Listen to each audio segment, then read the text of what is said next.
Saya dengan izin Allah pernah di episode babak belur. Lalu ketika saya betulkan subuh, Allah betulkan semua kehidupan saya. Bukan saya yang betulkannya, Allah yang betulkan semua. Nah di situ saya baru paham kalimat yuslih lakum a'malakum. Jadi bukan kita yang memperbaiki kehidupan, tapi Allah yang perbaiki semua sisi kehidupan kita. Nah ketika saya ngerasa hidup saya error gitu, saya langsung introspeksi dan tidak mau dan tidak berani juga gitu nyalahkan orang lain tuh, pasti saya yang salah. Maka saya tidak lawan gitu, diam aja. Oke, ini takdirnya ya, aku terima, aku salah. Emang aku salah gitu. Bukan yang kayaknya salah lah aku nih gitu. Enggak. Saya langsung deklarasi ya, aku yang salah, udah titik. Apakah terhadap istri? Saya muhasabah, diam saya. Kan pilihan ada di tangan kita. Kita bisa caci maki, kita bisa gebrak, bisa marah, bisa talak, ya kan, bisa ceraikan, bisa macam-macam, pilihan ada di tangan kita. Tapi memutuskan untuk memaafkan itu jauh lebih baik. Nggak mudah, iya betul nggak mudah. Tapi juga nggak mustahil. Apa yang menjadi barometer? Ustadz, saya tuh mikirnya gini, Allah berkali-kali ampunkan saya, berkali-kali maafkan saya atas kesalahan yang saya minta maaf dan saya ulangi lagi. Masa saya sama manusia tidak mau bukakan pintu maaf? Ya Allah ya Maha Pengampun kok. Aku nih minta ampun pas khutbah Jumat kan, Rabbi firli wali walidayya, Allah maghfirli, Allah maghfirli, Allah maghfirli, Allahumma afini fi basari, Allahumma afini fi badani. Minta ampun, minta ampun, minta ampun.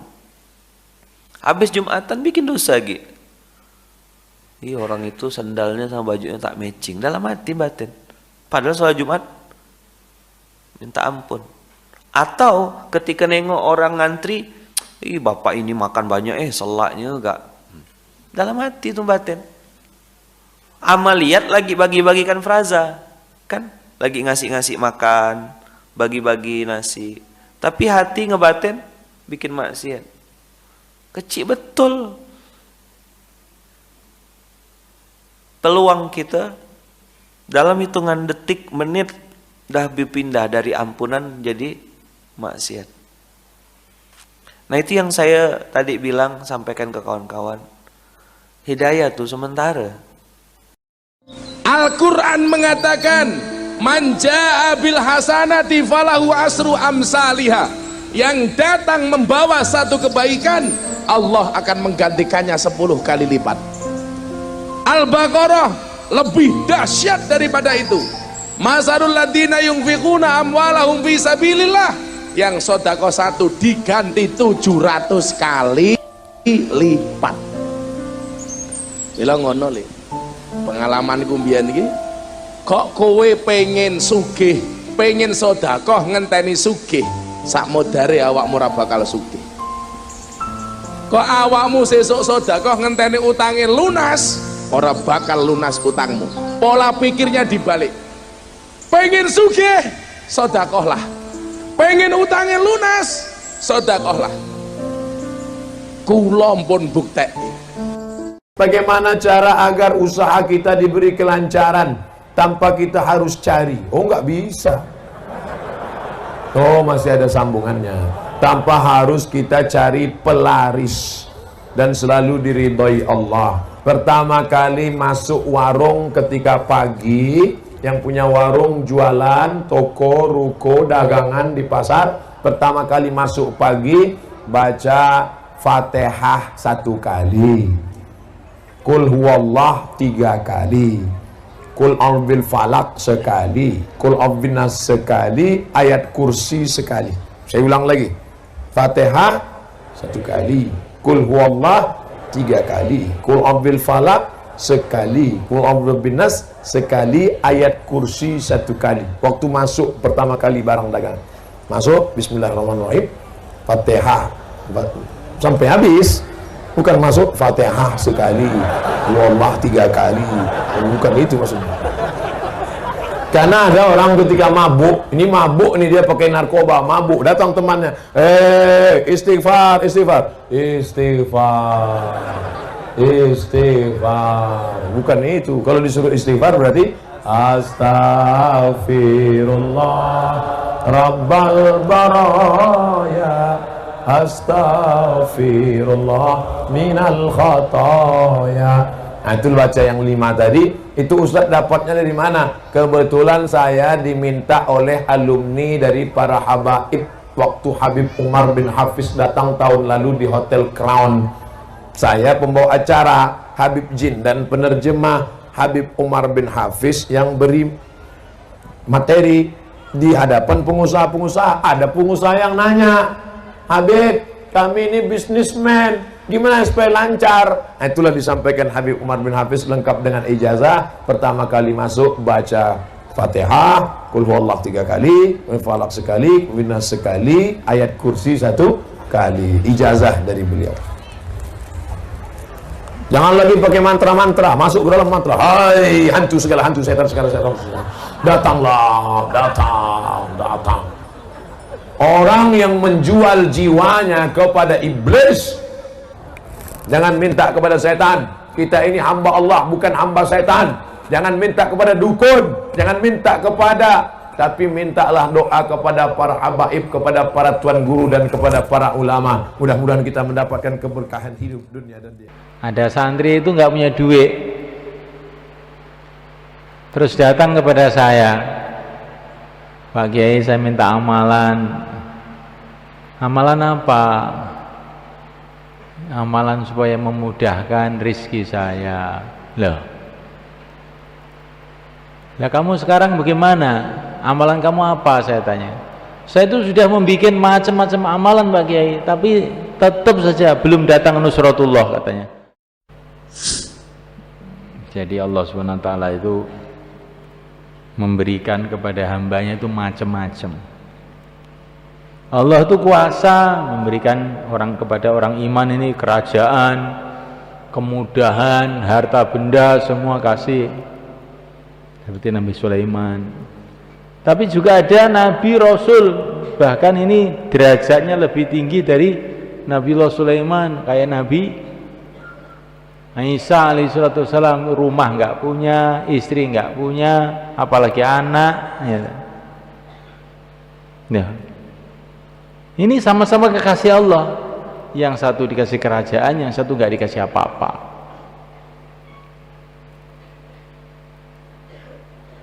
Pelajaran buat kita bahwa kemudahan dunia, kehebatan dunia itu janganlah kamu jadikan sebagai satu matlamat, sebagai cita-cita kamu. Kalau kamu itu dijadikan miskin, ya nggak apa-apa, ada kekasih Allah miskin kayak Nabi Isa. Kalau kamu jadikan kaya, ada kekasih Allah kaya kayak Nabi Sulaiman. Biasa aja. Yang penting itu bagaimana kamu taat sama Allah. Adapun dikasih apa itu nggak usah begitu dirisaukan. Jadi amir, jadi makmur, jadi orang terkenal, nggak terkenal, ya.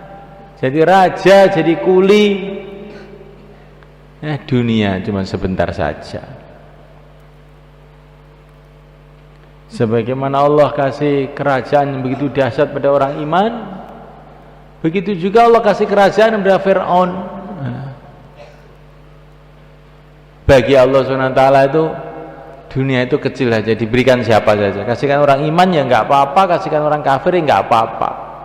Karena dunia ini begitu kecil di sisi Allah SWT.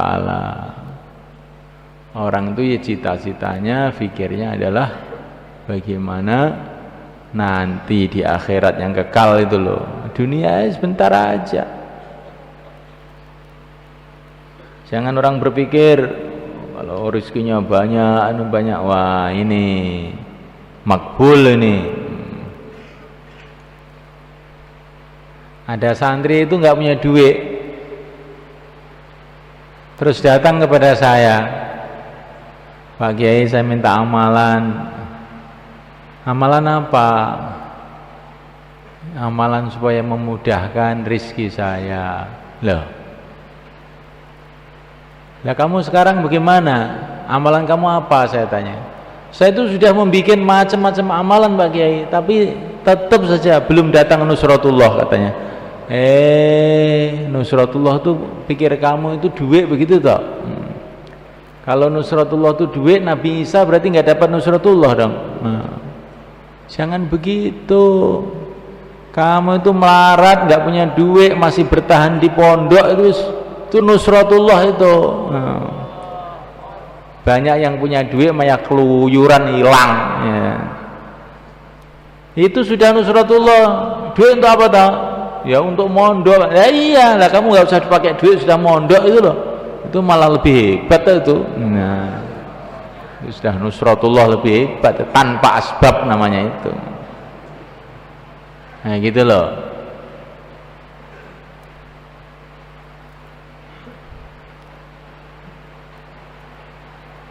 Maka urusan dunia itu Nabi tidak mengajarkan kita supaya kita minta begini, minta gini, minta gini.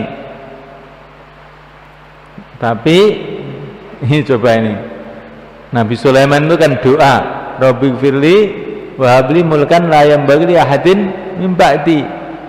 Ini layam bagi ahadin ibadi ini penting ini pelajaran dari Nabi Sulaiman untuk kita sebetulnya. Kamu jangan tiru-tiru doa seperti saya loh. Oh, nggak bisa kamu. Nah, ini untuk saya saja ini. Supaya tahu bahwa Allah itu Maha Kuasa.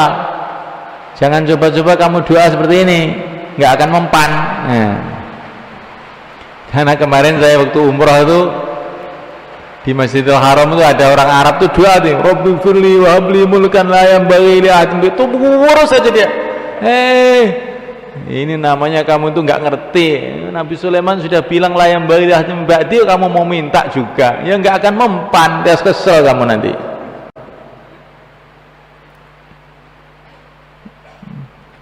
Tapi doa masalah dunia itu doa yang diajarkan oleh Nabi pada kita, diantaranya wa qanni'na fima razaqtana, ya Allah jadikanlah kami ini qanaah, jadikanlah kami ini qanaah, nerimo ing pandum apa yang kau berikan pada kami. Ini enak ini, walaupun kasih dikit, tak kasih banyak, tak kasih berapa, tapi kalau hati itu sudah nerimo, enak dah. Tapi walaupun kamu dikasih kerajaan, seumpama kasih kerajaan kayak kerajaan Nabi Sulaiman, kalau hati kamu tidak qanaah, sumpek terus, ya nggak? Oh kurang ini. Tapi kalau sudah qanaah, kasih sambal, alhamdulillah. Nggak dikasih pun, alhamdulillah. Rumah bambu, alhamdulillah. Rumah cor ya, alhamdulillah. Nah sudah qanaah. Kalau sudah qanaah itu paling enak itu hidup itu di dunia. Makanya doa dari Nabi, qanni'na fima razaqtana, ya Allah jadikan kami qanaah terhadap rizki yang kau berikan kepada kami. Doa yang paling indah ya. Kalau ingin doa yang lain, di dunia hasanah fil akhirah, baik gitu aja, nggak usah minta yang macam-macam, pokoknya yang dunia ini baik, akhirat baik. Ya, baik itu bagaimana? Baik itu ya baik, titik. Kok baik bagaimana? Ya. Kayak Nabi Sulaiman ya baik, kayak Nabi Ayub ya baik, kayak Nabi Isa ya baik. Baik itu ukurannya para nabi, para rasul, para sahabat, para wali-wali Allah, itu baik itu ukurannya. Jangan baik pakai ukuran sendiri. Bagaimana baik itu? Kalau kamu di dunia ada iman, istiqomah dalam agama, itulah baik. Ya sudah itu. Di dunia hasanah itu maknanya begitu itu. Imannya lurus, amalnya istiqomah, itulah namanya baik. Baik di dunia ini bukan mobilnya Alphard, bukan. Ya. Mobilnya Alphard kalau lupa kepada Allah itu nggak baik. Ya. Bukan pula yang jalan kaki dengan mencucu saja tidak syukur. Nah. Satu biji zarah, tahu zarah? Satu biji debu yang nggak bisa terlihat oleh mata, Allah tidak tanggung. Ada nggak? Nggak ada. Maka satu helai rambut kalian itu Allah yang tanggung. Keringat yang netes satu itu Allah yang nanggung. Nggak ada satupun di alam semesta satu zarah benda kecuali Allah atur dia. Allah jamin rezekinya. Apalagi udah kayak gede kita gini, maka jangan pernah galau masalah rezeki. Ya, ini umur-umuran galau ini. Makanya betah jadi santri. Takut besok kalau selesai nyari kerja sendiri. Berarti Tuhannya nggak beres, lama-lama nyantri nggak dapat apa-apa. Santri itu ujungnya hakul yakin. Maka saya tanya lagi, ada nggak di alam semesta satu kejadian di luar kendali Allah? Ada nggak? Nggak ada. Benar. Kalau ada berarti ada Tuhan selain musyrik nggak? Musyrik. Kalau begitu masih nggak yakin sama Allah? Yakin nggak sama Allah? Yakin. Tidak ada satu benda, satu hewan di muka bumi kecuali Allahi rizquha. Allah yang tanggung rezekinya. Rezeki itu beda sama gaji. Ya, ini para guru, para ustadz mohon maaf. Gaji beda dengan rezeki. Rezeki itu apa yang kita hirup, apa yang kita makan, apa yang kita makan, yang kita minum, yang kita pakai. Bukan yang masuk ke rekening. Yang masuk ke rekening bolehlah 500, 1 juta, tapi yang dipakai di badan berjuta, nggak yakin. Waktu Delta kemarin, orang kehabisan tabung oksigen, bener? Kan ada rumah sakit kan, rumah sakit kita ya, dus. Kehabisan nggak tabung? Habis. Orang mati di tengah jalan, orang mati di mana-mana. Ini baru sekarang loh. Nanti kalau ada virus lebih besar lagi, baru kena mati. Kena sekarang mati. Kalau yang kemarin kan ngap-ngapan di rumah, bawa pakai mobil, ada yang meninggal di mobil, ya. Ada yang meninggal pas turun mobil, ada yang meninggal pas turun ngantri mau dapat. Banyak teman-teman kita sudah ada yang duluan. Kalian mau duluan juga? Kita nggak tahu kiai-kiai kita umurnya panjang apa enggak, kita nggak ngerti. Kalian umur panjang nggak ngerti juga. Saya umur panjang, saya nggak ngerti juga. Karena virus ini salah satu ujian di masa ini, akhir zaman ini. Nah, kalau kita bergantungnya bukan kepada Allah, udah ketakutan masuk. Kalau udah masuk, penyakit semuanya masuk. Takut masalah rezeki, nanti sesak napas mulu. Ya, nggak kawin-kawin ntar ya. Falamma tahaqqaqu annahu lirizqi ibadihi dhaminun wa bihi kafilun tawakkalu alaihi. Karena hamba Allah ini mengerti, yakin Allah yang dhaminun wa kafilun, penjamin dan penanggung, kafil yang nanggung rezeki hambanya, maka mereka mengatakan hasbunallah wa ni'mal wakil. Biasanya kalau kita dapat ijazah itu 450 kali wiridannya, bener? Udah dapat belum? Belum dapat ya? Imamuna Abul Hasan Syazili mengijazahkan murid-muridnya, kalau ada hajat, ada apapun, jika tujuannya untuk Allah, maka beliau ijazahkan ini, hasbunallah wa ni'mal wakil 450 kali dalam risalahnya fi sirri hasbunallah wa ni'mal wakil. Ini mujarab nih, tapi mujarabnya gak usah diceritain, ntar salah niat lagi. Arti hasbunallah itu puncak daripada apa yang kita bahas malam ini. Cukuplah hasbunallah wa ni'mal wakil. Dialah sebaik-baik yang menanggung hidup kita. Itu hasbunallah, haknya sin, ba, nun, alif sampai ni'mal wakil dihitung 450 nilai angkanya. Maka jadi wirid ulama-ulama ahlul hurufi wal adad wal a'dadi 450 ya, 450 sebagaimana la ilaha illallah 165. Itu ada ilmunya, hisabul jumal ya, itu ada kaidah-kaidahnya itu. Tapi kalian nggak mesti ngamalin yang begitu ya, sekedar tahu aja. Ini wirid Sayyidina Ibrahim ketika dilempar ke api, lalu didatangi Sayyidina Jibril. Apa kata Sayyidina Jibril? Hei Baim, gitu ya, panggilan akrabnya. Maukah engkau aku bantu? Kata Sayyidina Ibrahim, tidak. Hasbunallah wa ni'mal wakil. Sudahlah Jibril, kamu balik tugas, cukup Allah. Kenapa? Nabi lebih tinggi daripada malaikat. Datang malaikat angin, malaikat bumi, malaikat api aja datang. Ternyata di api itu ada malaikat. Ya, malaikat ini ngomong, maaf ya Nabi Ibrahim. Itu malaikat api nggak berani ngapa-ngapain sampai Allah turun dan titah, ya nar kuni bardan wasalaman ala Ibrahim. Allah turunkan SK baru untuk api. Saat ini kamu tidak boleh memanaskan, membakar orang. Itu kekasihku, jadilah engkau dingin. Inilah dalil kita bahwa api pada hakikatnya tidak membakar. Allah lah yang mengatakan bakar.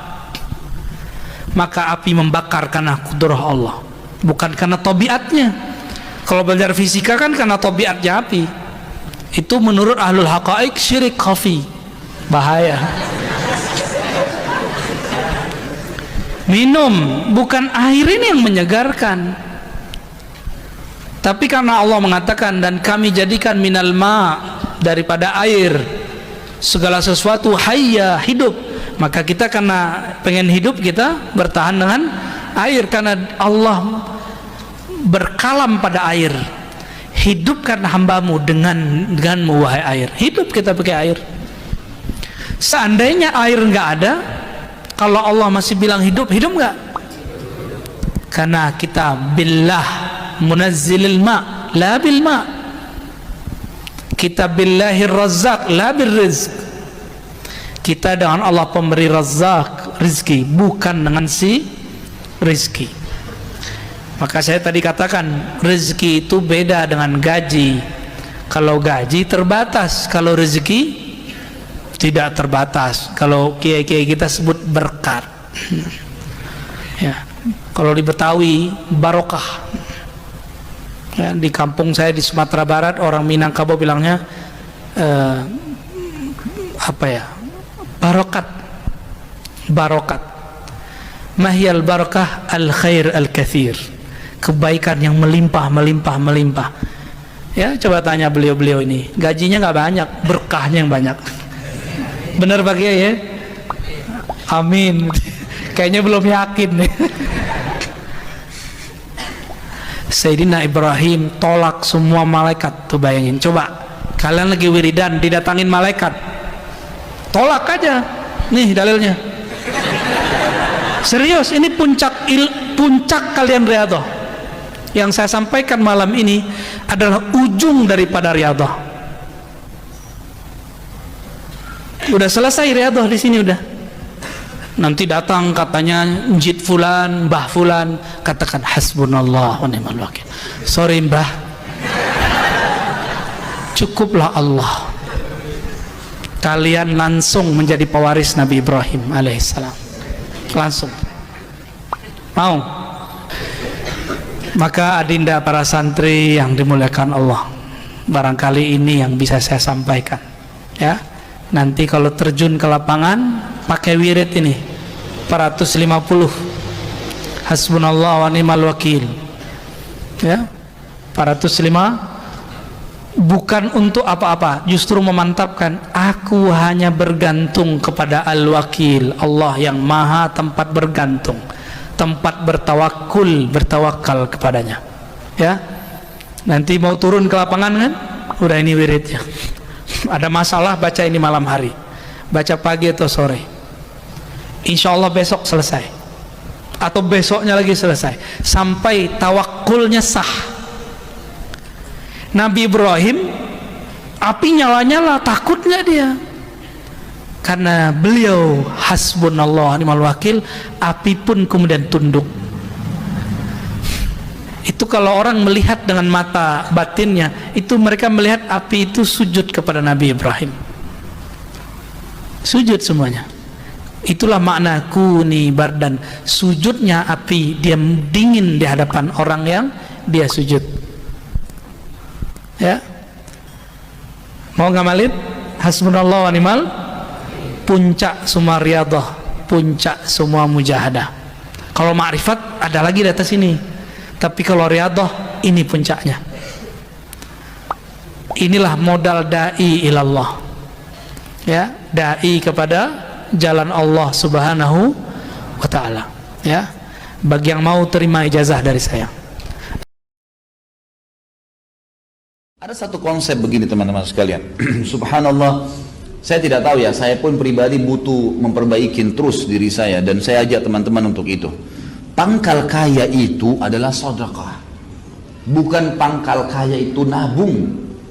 Ini perlu diperbaiki nih, gitu kan?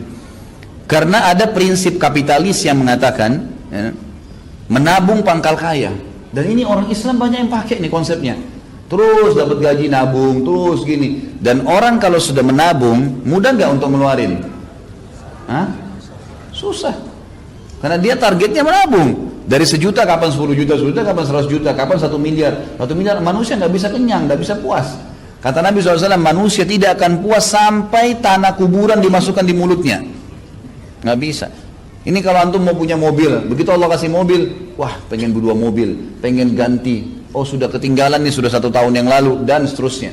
Ya, manusia selalu tamak. Itu sudah sifat manusia, subhanallah. Kecuali yang Allah rahmati, yang punya keimanan dalam hatinya. Maka Abdurrahman memberikan pelajaran kepada kita, dan sebelumnya waktu kita bahas juga tentang Zubair bin Awam, Talha bin Ubaidillah, Ali bin Abi Thalib, Uthman bin Affan, Umar bin Khattab, Abu Bakar radhiyallahu anhum ajma'in, ini semuanya punya ciri khas teman-teman sekalian. Dan waktu itu yang membuat mereka jadi kaya raya, kayanya luar biasa, kayanya nggak bisa digambarin. Saya baca sampai saya bingung pakai kalkulator hitung hartanya Abdurrahman nih, gitu kan. Saya pakai kalkulator di kantor saya hitung, luar biasa nih kekayaan yang luar biasa. Sampai dia punya bongkahan-bongkahan emas, itu waktu mau dibagi sebagai warisan, karena sudah lama ya ditaruh, jadi melengket emas itu satu sama yang lain, itu harus dipukul dengan kampak. Dan yang memukulnya sama kampak itu memotong emas, dipotong emas seperti potong daging, gitu kan? Itu sampai tangannya luka orang-orang itu, saking banyaknya. Subhanallah, kata kuncinya mereka jadi kaya raya dan melimpah hartanya justru karena sedekah. Ini yang penting nih. Dan mereka bersedekah itu bukan insidental menunggu orang minta, bukan.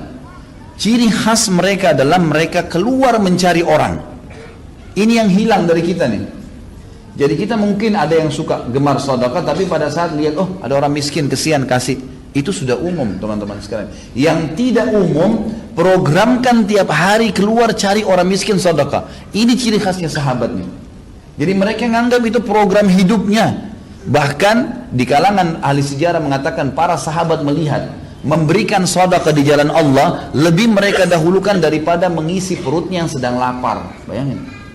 Jadi artinya mereka tidak mau makan sampai sudah sedekah dulu. Sampai seperti itu. Jadi sedekah itu merupakan sebuah program hidup. Dan subhanallah, dengan sedekah ini terbuka luar biasa pintu-pintu yang tidak masuk di akal kita sudah, gitu kan? Kalau mau pakai hitung-hitungan manusia, mau pakai sistem-sistem kapitalis dan non muslim sekarang ini nggak nyambung sudah. Susah sekali. Gitu kan? Karena bagi mereka mengeluarkan berarti secara matematika berkurang, kan gitu. Kalau kita tidak. Nabi SAW mengatakan dalam hadis sahih riwayat Imam Ahmad, demi zat yang ubun-ubunku dalam genggamannya tidak ada harta yang berkurang karena sedekah, nggak ada. Dan tidak ada seorang hamba yang bertawadhu, merendah karena Allah, kecuali Allah akan muliakan dia, gitu kan. Jadi memang penyampainya jelas konsepnya. Jadi sedekah itu membuka pintu rezeki, rahasianya itu. Keluarkan akan datang. Hadis Bukhari berbunyi, ya bena Adam, kata Nabi SAW, Allah berfirman, ya bena Adam, anfik alaik. Wahai anak Adam, berinfak dulu di jalanku, baru aku bukakan. Coba kita bersedekah ini, dan sedekah ini nggak boleh setengah-setengah. Emang betul-betul harus yang terbaik. Ya, kita berikan yang terbaik. Bagaimana kita mengeluarkan di jalan Allah Subhanahu wa taala dengan tidak ada pamrih.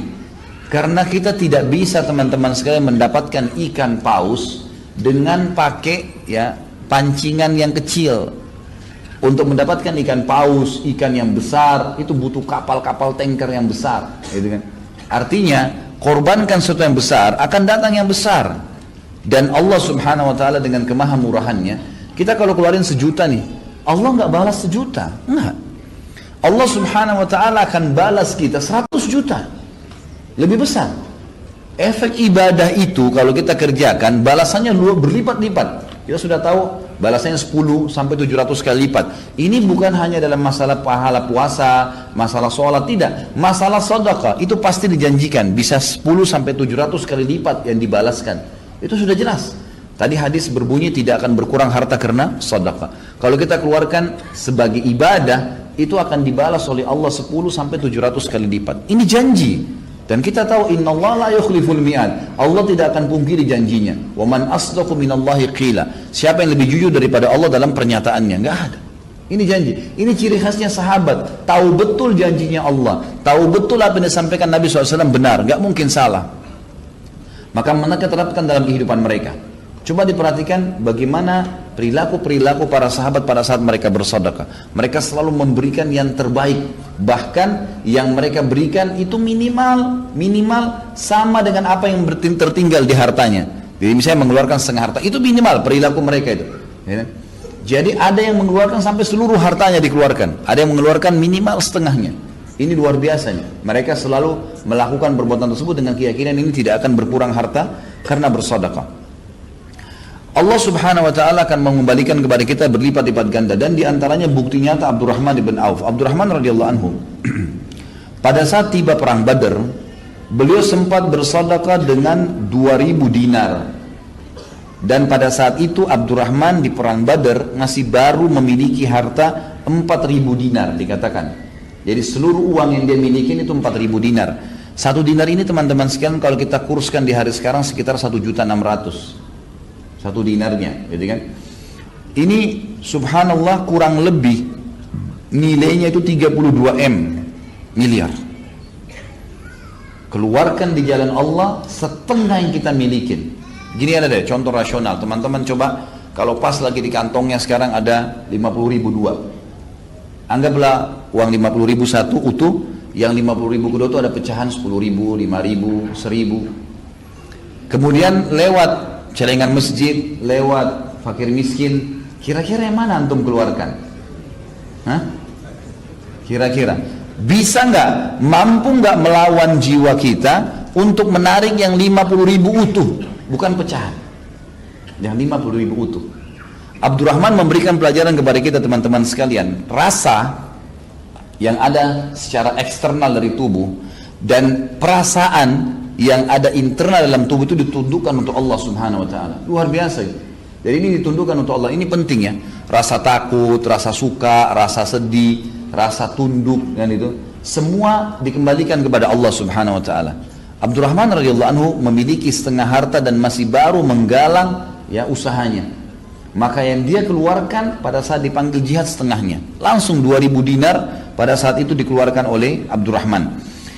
Ia juga menyumbangkan pada saat ya waktu yang lain, yang paling sering dia lakukan adalah begitu dapat keuntungan maka dia langsung, kalau kita sekarang mungkin mobil pick up ya, dia langsung menyiapkan 1 ekor unta, 3 ekor unta. Bahkan disebutkan dalam riwayat yang masyhur tentang beliau seringkali setiap dapat keuntungan pasti membeli unta itu dilengkapi dengan, kalau zaman dulu tuh memang dilengkapi ada unta khusus untuk mengangkat barang. Jadi penuh dengan perangkat-perangkatnya, ya, kantong-kantong dari kulit yang memang mengangkat barang-barang yang berat. Jadi nanti orang kalau beli, biasanya orang beli untahnya dengan beli juga barang-barang yang ada di atasnya. Kalau kita sekarang pick up dan semua perlengkapan barang dagangannya. Abdurrahman ini seringkali, gitu kan, begitu dapat keuntungan, dia tidak pikir menyimpannya, tapi dia membeli sampai 700 ekor unta. Dan 700 ekor unta ini memenuhi jalan-jalan Madinah dengan dagang-dagangannya. Setelah penuh ini, padat, macet gara-gara 700 untanya Abdurrahman memenuhi jalan Madinah. Lalu pegawainya salah satu mengiklankan, Abdurrahman mengiklankan untuk kalian, silakan ambil semaunya. Penuh, macet, padat jalan Madinah diiklanin. Sampai masyarakat Madinah dalam riwayat dikatakan menganggap harta Abdurrahman harta mereka sendiri. Karena Abdurrahman selalu setiap orang datang mau utang diutangkan. Setiap ada orang datang mengeluh punya utang dilunasi. Dan setiap orang ada tidak pernah menolak. Orang mengatakan saya butuh ini langsung dikasih. Enggak pernah. Sampai masyarakat Madinah mengatakan kami makmur di sebelahnya Abdurrahman. Jadi sangat luar biasa. Manusia itu banyak anehnya hari ini. Katanya Allah yang maha kaya, tapi nggak mendekati Allah untuk meminta kekayaan. Katanya Allah yang maha menenangkan, tapi saat gelisah kenapa tidak mendekat kepada Allah? Rahman, semua kemuliaan. Maka Rahman, semua kenikmatan dunia yang bisa didapatkan dengan izin Allah. Rahim, semua kemuliaan akhirat yang hanya diberikan bagi hamba-hamba yang dimuliakan oleh Allah. Ini Rahim sifatnya terbatas. Kalau Rahman, semua bisa dapat dengan ikhtiar. Dengan ikhtiar. Ingat baik-baik, perhatikan baik-baik ya. Kalau ada manusia berikhtiar, dia bisa mendapatkan bagian dari dunianya. Kaya, non-muslim pengen kaya, ikhtiar, caranya bekerja. Semakin semangat kerja, bisa kaya. Tapi apakah berkah kekayaannya? Belum tentu. Kalau ingin berkah, jadikan pencarian kekayaan itu tujuannya lillah, bismillah, karena Allah. Maka Allah akan tanamkan keberkahan pada kekayaan itu. Jadi nanti kelihatannya bukan banyak sedikitnya, berkah tidaknya. Ada orang banyak malah bingung. Mau naruh di mana? Nyimpennya susah. Aja tiap hari cuma ngitung-ngitung aja dipakai enggak. Yang paling dahsyat kekayaan miliaran, dekat triliunan, sakit cuman ke apotek. Bayangkan. Jadi ada orang pelit terhadap dirinya sendiri, dia sendiri tidak menikmati. Sehingga bawaannya cuma stres. Akhirnya apa pendekatannya? Main ke ladang, ambil cabai, tanam kangkung, padahal harta banyak. Ya. Nah, ini yang disebutkan Rahman. Kalau sudah mendapatkan keberkahan, maka nilai semua perbuatan menjadi pahala akhirat. Nih. Bismillahirrahmanirrahim. Contoh, perhatikan baik-baik. Bismillahirrahmanirrahim. Saya mau minum, mengucapkan Bismillahirrahmanirrahim. Bismillahirrahmanirrahim. Alhamdulillah. Nah, ketika diminum dengan meniatkan karena Allah, maka Allah turunkan keberkahan pada minuman ini. Dia tidak sekedar menghilangkan haus, walaupun cuma sekali tegukan, tapi dia menjadi energi yang menyegarkan. Kadang-kadang tahan 2 jam, 3 jam, ayo, lillah. Dan dahsyatnya jadi energi untuk ibadah. Makanya banyak ulama dulu itu nggak banyak makan. Makan sedikit, tapi ibadahnya banyak. Orang sekarang sedikit-sedikit makan. Dikit-dikit makan, dikit-dikit makan. Ibadah sedikit. Dulu minum sedikit, bangun banyak. Sedikit-sedikit minum, sedikit-sedikit minum. Kemana? Toilet, minum toilet, minum toilet. Ya banyak yang diminum, banyak yang dibuang. Banyak yang dimakan, banyak yang dikeluarkan. Dan banyak yang dihisap di dalamnya. Rubah cara kita mendekati Allah Subhanahu wa ta'ala. Kan Allah pemilik semuanya. Manusia itu banyak anehnya hari ini. Katanya Allah yang maha kaya, tapi nggak mendekati Allah untuk meminta kekayaan. Katanya Allah yang maha menenangkan, tapi saat gelisah kenapa tidak mendekat kepada Allah? Katanya Allah yang punya solusi, tapi ketika punya masalah kenapa menjauh dari Allah? Katanya Allah yang bisa mengampuni, sadar, tapi kenapa nggak minta ampun? Kenapa nggak taubat? Katanya sadar mau wafat, tapi kenapa nggak cari bekal? Katanya nggak pengen ke neraka, tapi melakukan perbuatan yang menjerumuskan dia ke neraka. Lalu di mana kita menyimpan akal kita? Di mana kita menyimpan iman kita? Ini yang harus kita kaji kembali. Ini yang saya katakan, ketika kita minum karena Allah, maka Rahman, sifat Rahmannya memberikan kemudian keberkahan dalam apa yang kita minum. Poin yang selanjutnya, bukan sekedar dunia yang didapatkan. Bismillahirrahmanirrahim, menjadikan perbuatan itu punya nilai ibadah di sisi Allah Subhanahu wa taala. Maka dituliskanlah pahalanya. Berapa pahalanya? Paling sedikit 10. Jadi kalau ini minum, ya minum, dikerjakan karena Allah. Belum jelas, saya contohkan lagi. Bismillahirrahmanirrahim. Alhamdulillah. Perhatikan baik-baik. Saya minum bukan karena haus, karena ingin mencontohkan. Saya serius. Allah menjadi saksi. Perhatikan baik-baik. Bismillahirrahmanirrahim. Begitu diminum, maka perbuatan yang dikerjakan, yang baik-baik dikerjakan karena Allah. Setelah dikerjakan karena Allah, maka namanya berubah menjadi hasanah namanya. Apa namanya? Hasanah. Kebaikan yang dikerjakan karena Allah. Hasanah. Ibu hasanah. Ibu yang mengerjakan segalanya karena Allah. Pak Hasan, bapak yang beraktivitas karena Allah. Sifatnya disebut ihsan. An ta'budallaha ka'annaka tarah, fa illam takun tarahu fa innahu yarak. Engkau mengerjakan segala hal sebagai ibadah karena Allah. Walaupun tak mampu melihatnya, rasakan engkau dilihat oleh Allah. Masjid ini namanya al-ihsan, untuk melatih Anda supaya lebih dekat dengan Allah. Kalau Anda tiap malam Jumat ke sini semakin jauh dari Allah, ada yang salah dengan diri Anda. Ada yang tidak tepat. Karena setiap Anda datang kemari, mesti ada sesuatu yang mengingatkan Anda dengan Allah. Lihat orang. Ya, ayo berlomba dalam kebaikan. Orang bisa jamaah, kenapa Anda sendirian? Orang bisa saf paling depan, kenapa Anda mesti terlambat? Kejar. Woi, saya kemarin pekan lalu udah 1 juz, saya akan kejar dia juga, 1,5 juz. Jamaah yang lain menghafal 1 halaman, saya 1 lembar. Bismillah. Mudah-mudahan saat wafat sedang menghafal itu. Mudah-mudahan saat wafat itu sedang berubah menjadi lebih baik. Makanya kalau sedang bermaksiat pengen tobat, cepat kejar tobatnya terus. Walaupun belum sempurna, kerjakan tobat lagi. Mudah-mudahan saat wafat itu saat sedang tobat. Tidak cukup dengan amin, tobat.